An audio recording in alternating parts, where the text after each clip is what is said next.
Hi guys, మనకి ఇలా రూట్లో ప్రాబ్లమ్స్ ఇచ్చి సింప్లిఫికేషన్ చేయమంటారు. అప్పుడు మనం ఎలా చేయాలి ఒకసారి చూడండి. ఈ రూట్లో ఉన్నటువంటిది మనం ఒకసారి యాడ్ చేసుకోవాలి. 1+3 ఎంత? 4. 4+5 ఎంత? 9. 9ని ఎలా రాసుకోవచ్చు? 3 స్క్వేర్గా రాసుకోవచ్చు. అప్పుడు ఈ స్క్వేర్ రూట్ క్యాన్సిల్ అయిపోయి ఆన్సర్ ఎలా వస్తుంది? 3. ఇదంతా మనం చేయకుండా ఒక ట్రిక్ అయితే చెప్తాను.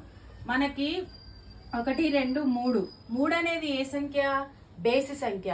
బేసి సంఖ్యలో వచ్చినప్పుడు రూట్ లో ప్రాబ్లమ్స్ వచ్చి ఇక్కడ మనకి బేసిలో అంటే 1, 2, 3 ఇవన్నీ 3 ఉన్నాయి కాబట్టి ఇలా బేసి వస్తే మిడిల్ లోది ఆన్సర్ అన్నమాట. ఓకేనా? ఇక్కడ కూడా వచ్చింది. ఇప్పుడు చూడండి, 1, 2, 3, 4, 5, 6 ఇవి సరి సంఖ్యలు, సరి నెంబర్స్ వచ్చినాయి అనమాట. సో సరి నెంబర్స్ వచ్చినప్పుడు ఏం చేయాలంటే మిడిల్ లో ఉన్నటువంటి 2 నెంబర్స్